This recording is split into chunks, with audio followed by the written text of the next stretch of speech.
Students, कैसे हैं आप सब।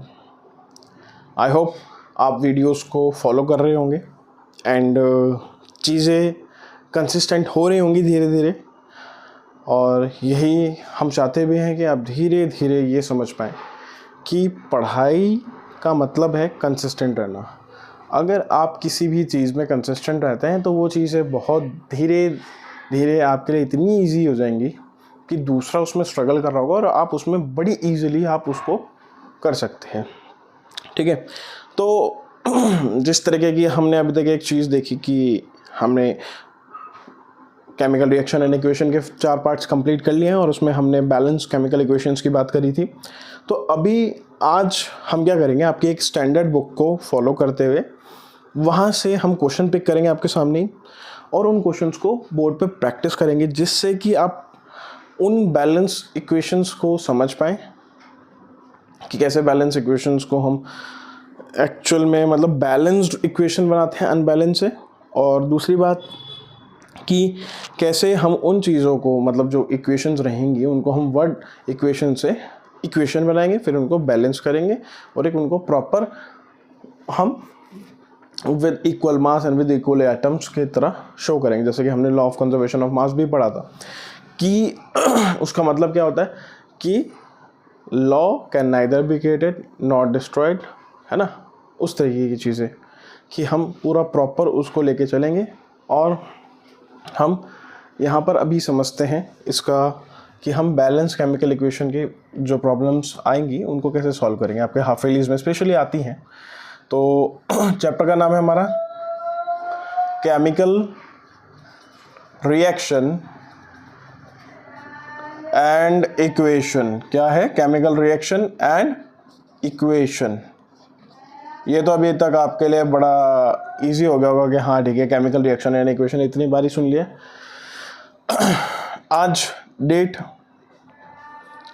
है डेट आपकी 26 अगस्त 2025। आई थिंक पिछली बारी में वीडियो में जो डेट रह गई थी, बट हम ध्यान रखेंगे कि आप डेट वाइज फॉलो करें चीज़ों को, ठीक है। और ये जो डेट होती है उसके एक दिन मतलब अपलोड होते हुए मतलब आई थिंक जब आपके पास आएगी ये वीडियो तो 27 हो गया होगा। तो उन चीज़ों को आप समझ के चलें कि हाँ ठीक है। तो अभी तक हमने इसमें क्या क्या चीज़ें देखी हैं हम उनको एक बार देख लेते हैं, ठीक है। कि पहले हमने क्या देखा था इसमें, हमने केमिकल रिएक्शन और इक्वेशन की डेफिनेशंस देखी थी, ठीक है। उसके बाद हमने उसकी कैरेक्टरिस्टिक्स देखी थी। क्या देखी थी? कैरेक्टरिस्टिक्स देखी थी। उसके बाद हमने क्या करा था? तीसरी चीज़, जब हमने उसकी कैरेक्टरिस्टिक्स देखी थी, तीसरी चीज़ हमने यहाँ पर करी थी कि chemical reaction and equation, characteristics. तीसरी बात हमने क्या करी थी इसमें, याद करिए। हम सीधा चले गए थे बैलेंस्ड और अनबैलेंस्ड में, मतलब हमने इसकी कैरेक्टरिस्टिक्स पूरी देखी थी। उसके बाद हम बैलेंस केमिकल इक्वेशंस पे चले गए थे। मैं थोड़ा इसको मतलब डिटेल में ना जाके सब टॉपिक्स में उन पे बैलेंस्ड इक्वेशन की हम बात कर रहे थे वहाँ पर, और उसके बाद हम इसी में एक सब टॉपिक पे चले गए थे इन्फॉर्मेशंस में, कि हम कैसे अपनी रिएक्शन को ज़्यादा इन्फॉर्मेटिव बना सकते हैं। तो अभी तक हमने इतने ही टॉपिक्स देखे हैं, ठीक है। एक सेकेंड आप मेरे को टाइम देना।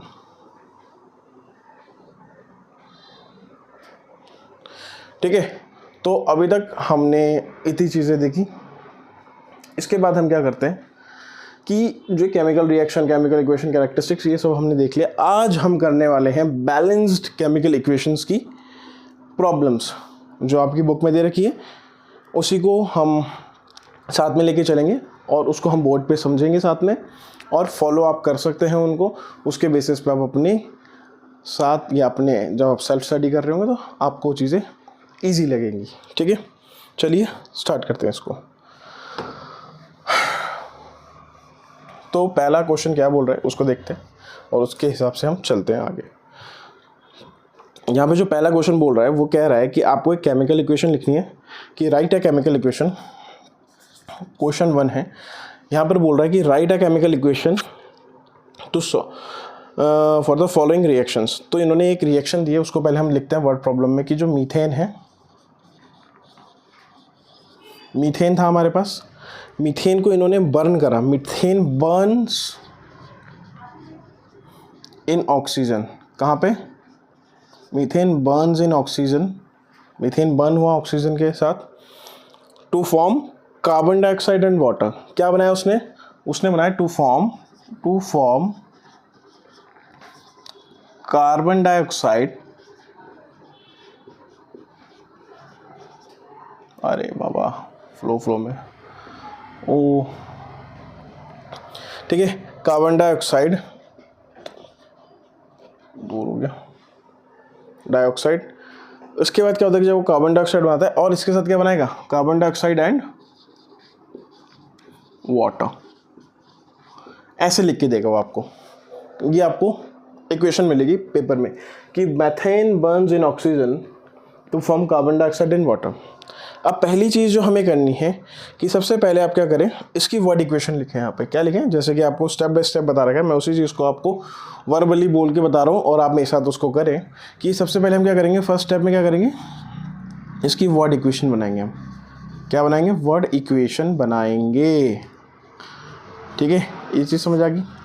वर्ड इक्वेशन बनाएंगे। मीथेन, मीथेन मतलब CH4, बेटा ये ध्यान रखना। मीथेन मतलब क्या होता है? CH4 होता है, इसका फॉर्मूला होता है। मीथेन का फॉर्मूला क्या होता है? CH4।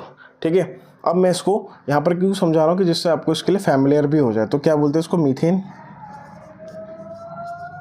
ठीक है, दोनों को मैं साथ में लेके चलूँगा। मीथेन था, मीथेन कब बर्न हुआ? मीथेन बर्न हुआ ऑक्सीजन के साथ। किसके साथ बर्न हुआ? यहाँ पर भी जैसे लिखा है कि मीथेन बर्न हुआ ऑक्सीजन के साथ, तो ऑक्सीजन के साथ मतलब प्लस ऑक्सीजन हो जाएगा, ऑक्सीजन, सिंपल सी बात है, यानी कि क्या? O2। इसने जब ये बर्न हुआ तो क्या दिया मैं? To form carbon dioxide and water, simple सी बात है, कार्बन डाइऑक्साइड। फिर से लिख दो उसको, कार्बन डाई ऑक्साइड दिया साहब, इसको हम बोलते हैं CO2, और वाटर दिया। वाटर क्या होता है? H2O होता है। इतनी बात समझ आ गई? आई होप इसमें यहाँ तक तो आपको इतना हमने प्रैक्टिस कर लिया कि यहाँ तक आपको कोई दिक्कत नहीं आनी चाहिए और ना आ रही होगी। ठीक है, अब इसके बाद जो नेक्स्ट स्टेप आपको बुक के बेसिस पे, जो भी बुक में मैं वही कह रहा हूँ कि मैं अपने हिसाब से यहाँ पर चीज़ें इसलिए नहीं लेके चल रहा हूँ कि मैं कोशिश कर रहा हूँ कि आप जो मैं बोल रहा हूँ उसको तो आप समझें ही, साथ में कि आप इन चीज़ों को अपनी बुक के साथ भी फॉलो करें। तो इसलिए मैं कोशिश कर रहा हूँ कि मैं अपने सामने भी चीज़ों को उसी तरीके से लेके चलूँगा, पॉइंट टू पॉइंट, जिस तरीके की आपकी बुक में लिखा हुआ है। तो उसके बाद आपकी बुक में क्या लिखा है कि जैसे मैंने यहाँ पर इनके फॉर्मूलाज लिख दिए, उन्होंने भी कहा कि वह फॉर्मूलाज लिखे। तो अब उसके बाद हम क्या करेंगे, इसकी हम सब्सटेंस, मतलब कि हम इसकी जो ये वाली नीचे वाली इक्वेशन लिखी है, एक बार हमने वर्ड इक्वेशन लिखी, अब हम इसकी कौन सी इक्वेशन लिखेंगे? केमिकल इक्वेशन लिखेंगे। मतलब कि केमिकल इक्वेशन तो ये भी है, लेकिन ये वर्ड इक्वेशन है। अब हम इसके सब्सटेंस, जो इसके फॉर्मूलाज हैं, ये जो इसके सिंबल्स है, उस फॉर्म में इसकी हम इक्वेशन लिखने वाले हैं। तो अब हम इसके नेक्स्ट स्टेप में करेंगे CH4 प्लस O2 गिव्स, क्या करेगा? CH4 ऑक्सीजन के साथ होगा तो कार्बन डाइऑक्साइड देगा बेटा, प्लस क्या देगा आपको? वाटर देगा। ये बात समझ आ गई? आपने इतना लिख दिया। इसके बाद आपने ये स्टेप करा, हालांकि मैंने आपको पहले फैमिलियर करने के लिए यहाँ पे लिख दिए थे, लेकिन यहाँ पर सिर्फ आपको ये वाला, ये जो ऊपर वाली है नेम्स, ये लिखने हैं आपको। ऑक्सीजन लिखना है, ये लिखना है, कार्बन डाइऑक्साइड लिखना है, वाटर लिखना है। इसके बाद आपने इसकी सिंबल पे से केमिकल इक्वेशन लिखी। इसके बाद आप क्या करेंगे कि यहाँ पे जैसे आपकी बुक में लिखा है कि let us count the numbers of various atoms in reactant and product.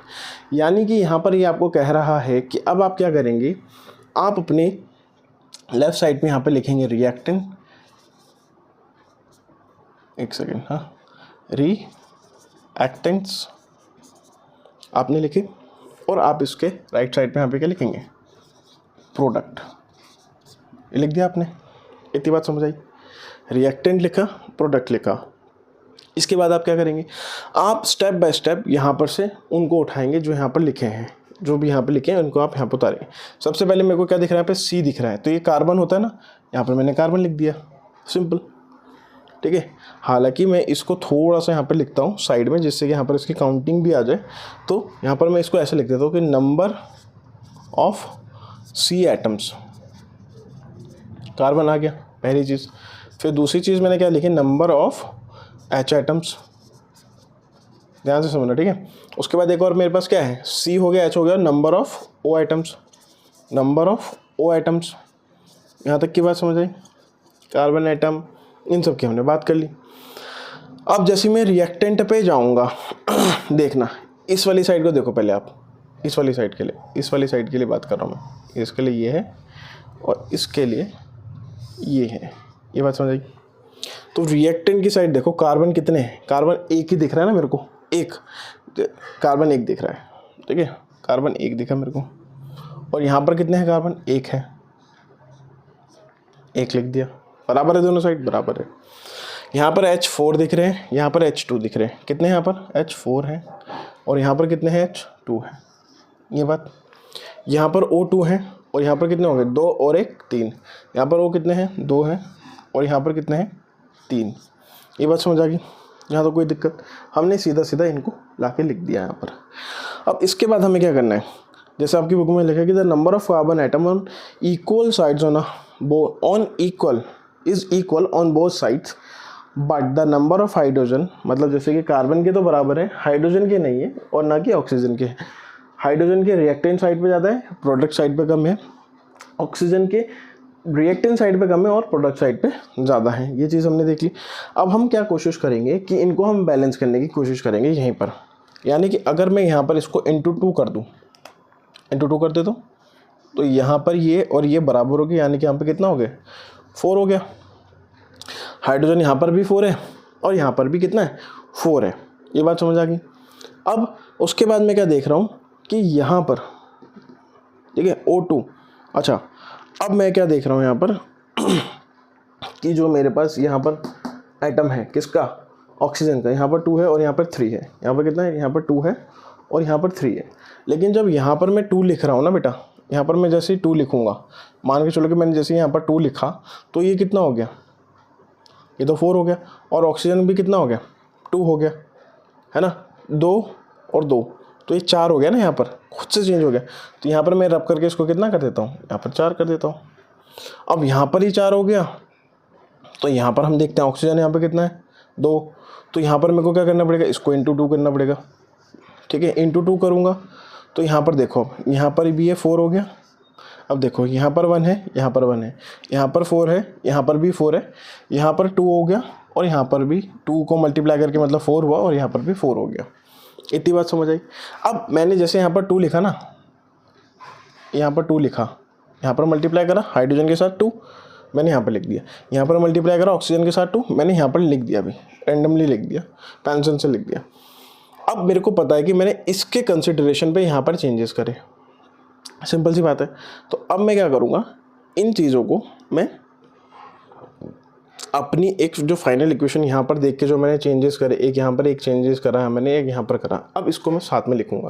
तो ये क्या बन जाएगा बेटा, थर्ड स्टेप में यहाँ से इस जो चेंज करे मैंने यहाँ पे पूरा कैलकुलेट करके इसको लिखते हैं अब, CH4, ठीक है, प्लस O2, 2O2 हो गया ना, प्लस 2O2 क्या देगा हमें, गिव्स CO2 प्लस 2H2O, ठीक है बेटा।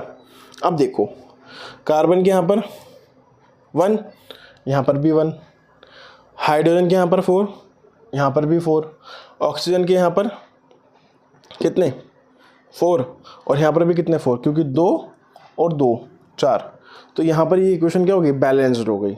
बात समझ आई।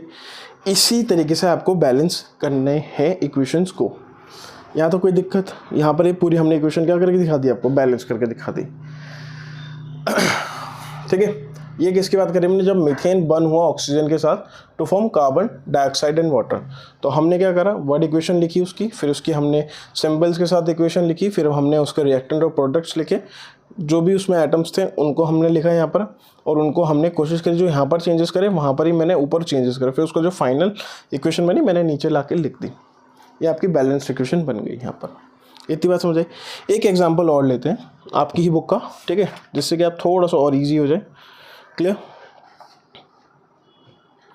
अच्छा अब हम करने वाले क्या हैं कि हम क्या करेंगे कि हमें क्वेश्चन दे रखा है इसमें कि convert the following information in the form of balance chemical equation. इन्होंने एक हमें कंडीशन दी है, उसको हमें समझना है, उसको हमें केमिकल रिएक्शन समझनी है उसमें क्या हो रही है, उसके हिसाब से हमें पूरा एक केमिकल इक्वेशन को बनाना है पहले, उसको फिर बैलेंस भी करना है। इस तरीके की चीज़ दे रखी है इन्होंने, ठीक है। इसको समझते, ये वाली बात आपको समझ आ गई। अगर नहीं आया तो आप उसका स्क्रीनशॉट ले लो और आराम से फिर समझना, ठीक है। एक क्वेश्चन और देखते हैं यहीं पर। ये वीडियो थोड़ी छोटी रहेगी क्योंकि ये टॉपिक मैं चाह रहा था कि एक अलग से आपको मिल जाए या अलग से आप इसको समझ पाएँ, ठीक है। ये आराम से ठंडे दिमाग से मैं एक एक चीज़ आपको ध्यान से समझा पाऊँ। और फिर हम नेक्स्ट टाइम जब हम इसकी नेक्स्ट वीडियो बनाएंगे फिर हम यहाँ पर प्रॉपर इक्वेशंस देखेंगे इसकी, जो भी 6-7 जितनी इस चैप्टर में इक्वेशंस आएंगी, ठीक है। ये चीज़, ये बात समझ आ गई। अब हम देखते हैं नेक्स्ट।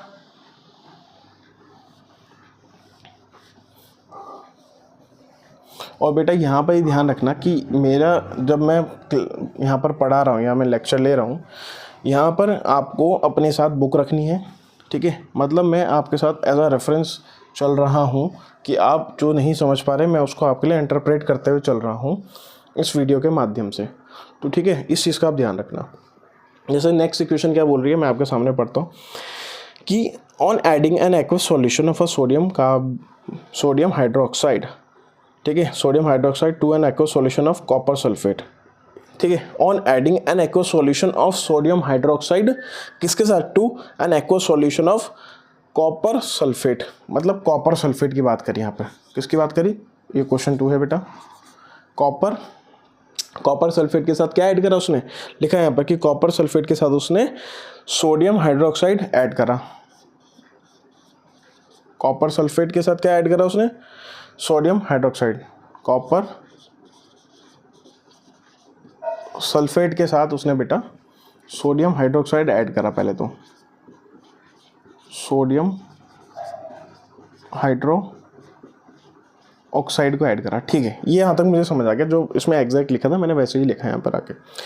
उसके बाद इसने क्या कहा कि जब सोडियम हाइड्रोक्साइड ऐड करा, कॉपर हाइड्रोक्साइड इज प्रेसिपिटेट, कि कॉपर हाइड्रोक्साइड इज प्रेसिपिटेट, मतलब जब ये रिएक्शन हुई तो कॉपर और hydroxide is a precipitate and sodium sulphate remain in a solution, और सोडियम सल्फेट जो सॉल्यूशन में रहा, मतलब कि लिक्विड फॉर्म में रहा।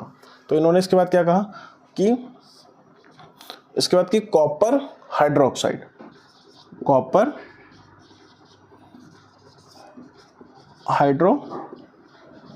Oxide is a precipitate. ये हमने पहले वीडियो में देखा है। प्रेसिपिटेट का मतलब होता है कि जब हम कोई रिएक्शन कर रहे होते हैं तो जो नीचे आगे एक सॉलिड सब्सटेंस हम पे बचता है उसको हम प्रेसिपिटेट बोलते हैं बेटा, ठीक है।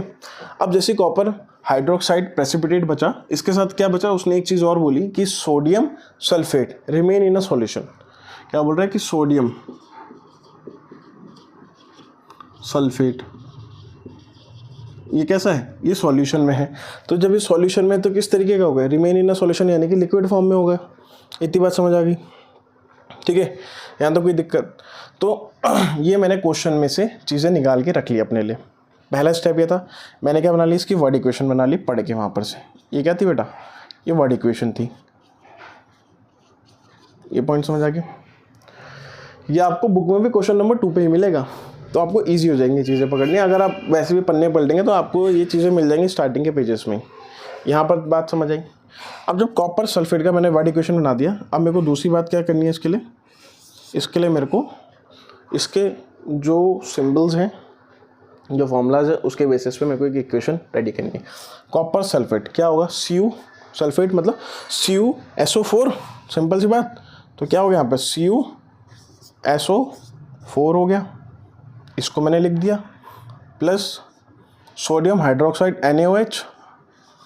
क्या हो जाएगा, सोडियम हाइड्रोक्साइड का फॉर्मूला क्या होता है, NaOH होता है, ठीक है। ये बुक में भी लिखा आपका, क्या लिखा है, सोडियम हाइड्रोक्साइड NaOH। ये बात समझ आ गई।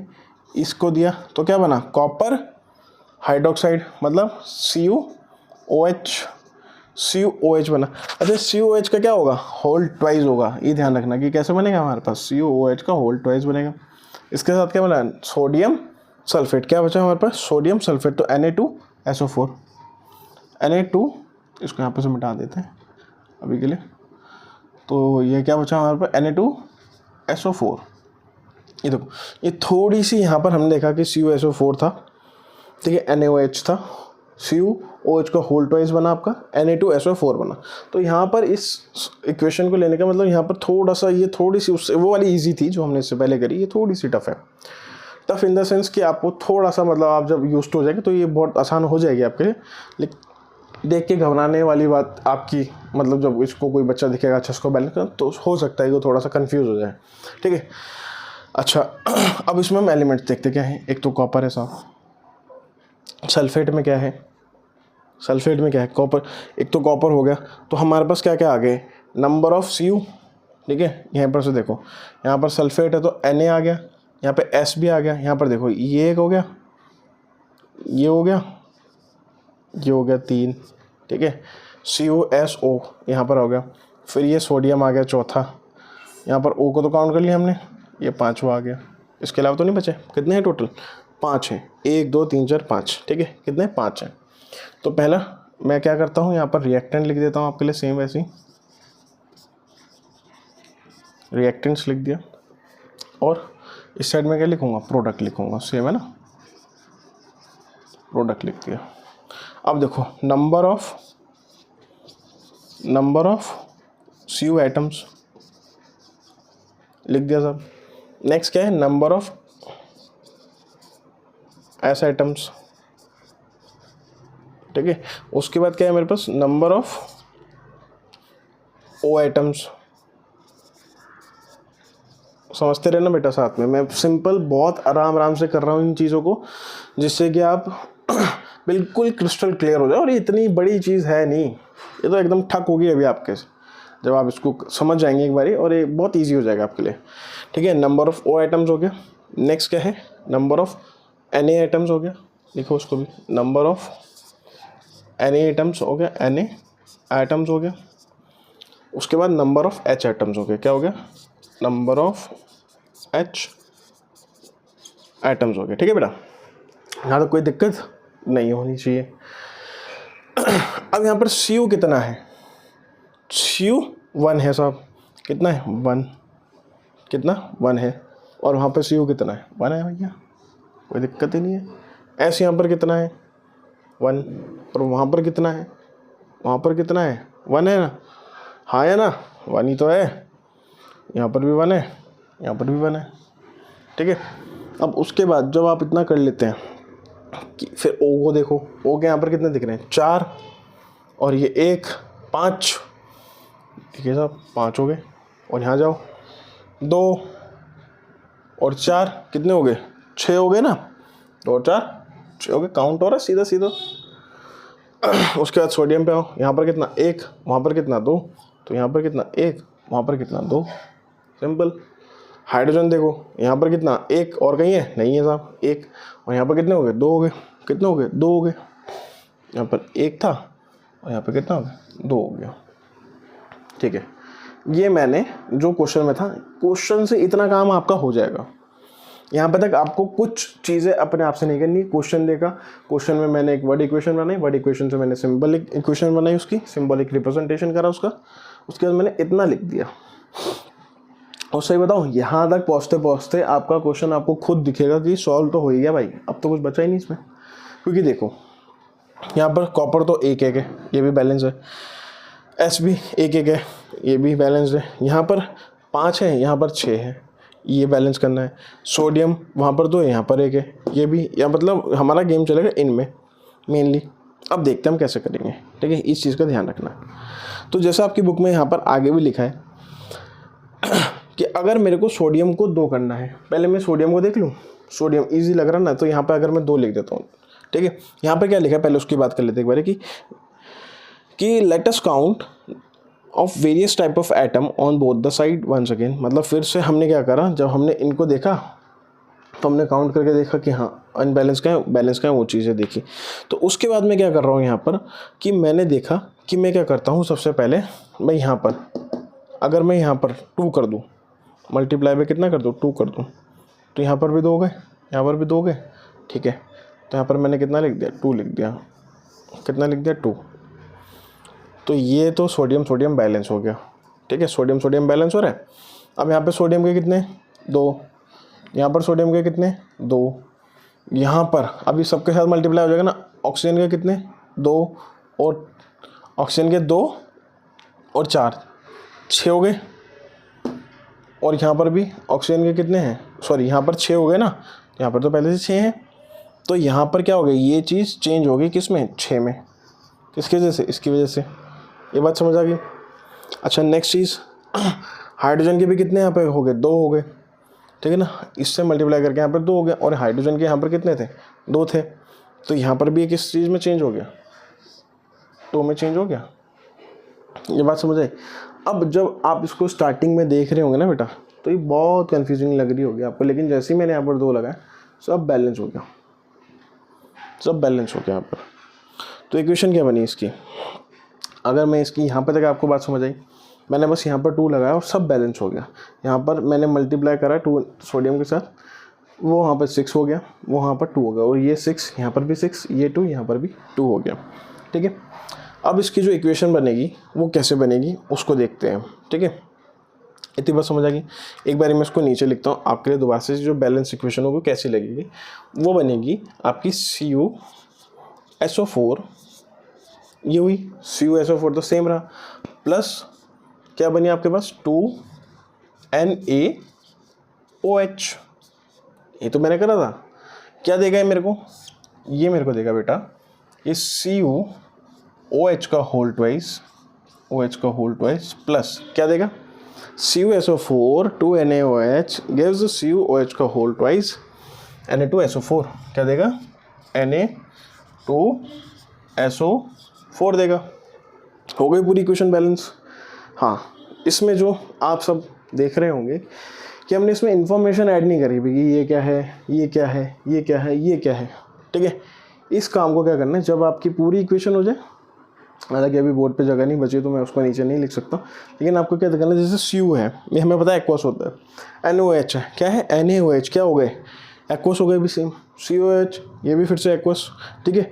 उसके बाद नहीं सॉरी COH क्या होगा सॉलिड होगा, और ये क्या हो जाएगा एक्वस हो जाएगा, ठीक है। ये चीज़ ध्यान रखनी है। तो अभी हमने इसमें 2 इक्वेशंस देखी जहाँ से कि हमने बैलेंस करना सीखा चीज़ों को, और ये सीखा कि हम कैसे काउंट करते हैं और उसके बाद कैसे चीज़ों को दोबारा से बैलेंस करके लिखने की कोशिश करते हैं और वो चीज़ आ जाती है। मतलब बहुत इजी सा चीज़ है ये, लेकिन मैं चाह रहा था कि आपको एक अलग से सेपरेट वीडियो बना के आपको समझाऊँ इन चीज़ों को, जो कि आपको ज़्यादा बेहतर ढंग से समझ आ सकता है, ठीक है। तो इसको आप आराम से देखना ध्यान से कि कैसे चीज़ें बनेंगी, ठीक है। हालांकि इस वीडियो को मैंने कोशिश करी कि थोड़ा सा छोटा रखने की और आराम से समझाने की कि कैसे चीज़ें होंगी, ठीक है। इसके साथ साथ कि यहाँ पर जैसे हमने केमिकल इक्वेशंस देख ली और बैलेंस की भी हमने बात कर ली क्वेश्चंस को लेके, 2 क्वेश्चंस को लेके। अब हम क्या करेंगे, जो नेक्स्ट वीडियो होगी उसमें हम सीधा चल जाएंगे टाइप ऑफ इक्वेशंस पे। टाइप ऑफ इक्वेशन जैसे कॉम्बिनेशन रिएक्शन होगी, डीकॉम्बिनेशन होगी, डबल डिस्प्लेसमेंट है ना, उन चीज़ों की हम बात करेंगे। और बीच बीच में अब मैं क्या करूँगा कि जैसे मैंने यहाँ पर 2 ही दिए हैं, लेकिन मैं हर वीडियो के बाद आपको एक बैलेंस का क्वेश्चन दूंगा, नेक्स्ट डे मैं उसको सॉल्व कराऊंगा आपको, ठीक है। तो ये चीज़ यूज टू रहेगी, मतलब धीरे धीरे कि आप यूज टू रहेंगे, क्योंकि आज मैं अगर सारे करा दूंगा तो फिर क्या होगा कि वो एक वीडियो में ख़त्म होगा, कोई उसको स्किप भी कर देगा। लेकिन मैं चाह रहा हूँ कि इन चीज़ों को यहाँ पर तो मैंने उसको अच्छे से समझा दिया आपको, लेकिन अब मैं क्या करूँगा, हर वीडियो में क्वेश्चन डालूंगा आपकी ई बुक से, फिर आप उसको करेंगे, आप फिर नेक्स्ट वीडियो में देखेंगे। अगर आपको समझ नहीं आया होगा कि मैं चेक कर लेता हूँ सर के साथ कि मैं उस क्वेश्चन को कराऊंगा, ठीक है। इस चीज़ को आपको ध्यान रखना है, ठीक है बेटा। तो यहाँ तक आप, जहाँ तक मैं मानता हूँ कि आप अपनी पढ़ाई को बहुत ज़्यादा कंसिस्टेंटली लेके चल रहे होंगे। दूसरी बात कि आप अपने कोर्स को भी कंप्लीट करने में लगे हुए होंगे। और जहाँ तक कि है कि इन वीडियोस का अगर आपको हेल्प मिल रही है तो मेरे को ज़रूर बताना कमेंट सेक्शन में। और अगर आपके डाउट्स होंगी तो वो स्पेशली प्लीज़ मेरे को ज़रा इम्पॉर्टेंटली ये चीज़ पता चलेगी कि बच्चे किस तरीके से वीडियो को समझ पा रहे हैं और क्या क्या उनको डाउट्स आ रहे हैं। तो जब आप इस वीडियो को देखें तो अपने डाउट बिल्कुल लिखें, ठीक है, और उनको मैं नेक्स्ट वीडियो में लेके ज़रूर सॉल्व करूँगा। ये बात समझ के रखना कि हमें कंसिस्टेंट रहना है। मैं हर वीडियो में ये बोल रहा हूँ कि कंसिस्टेंट रहना पड़ेगा, बिना कंसिस्टेंसी के कुछ नहीं मिलता लाइफ में। बॉडी बनानी है, कंसिस्टेंट पतला होना है, कंसिस्टेंट पढ़ाई में अच्छे नंबर लाने, कंसिस्टेंट कोई ब्रिलियंट नहीं होता, कोई कुछ नहीं होता। हाँ, ग्रैपिंग पावर धीरे धीरे आपकी इंप्रूव हो जाती है जब आप किसी चीज़ को बड़ा कंसिस्टेंटली करते हैं। जैसे बहुत चीज़ें होती हैं, लेकिन आपको ये ध्यान रखना बेटा कि पढ़ाई हमारा मेन वेपन है, ठीक है, सक्सेस में या कुछ भी। तो आपको ये चीज़ ध्यान रखनी है। तो जैसे मैंने बताया कि इस वीडियो को हम यहीं तक रखते हैं।